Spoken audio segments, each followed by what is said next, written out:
de chocolate em pó, de trigo, de açúcar e de leite, não, de óleo de cozinha.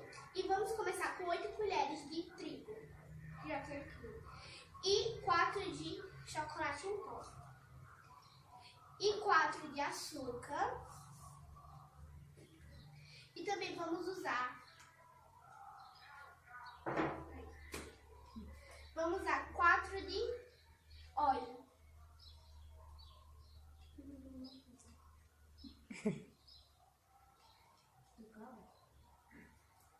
E vamos usar 8 de leite.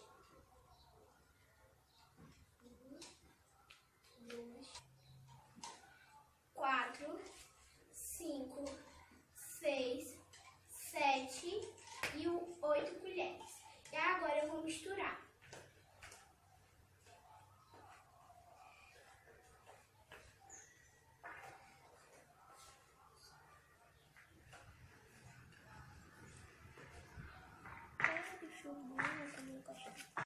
Gente, aí eu já terminei de misturar, agora eu vou voltar no pote e colocar 3 minutos no micro-ondas. Daqui a pouco eu já volto. Gente, aí eu tô colocando numa panela de vidro que possa ir ao micro-ondas.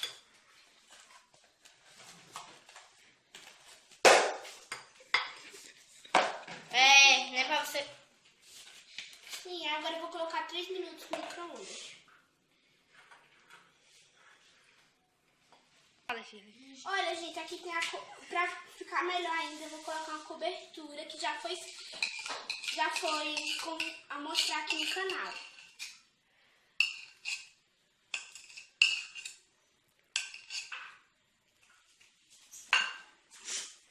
Até o próximo vídeo.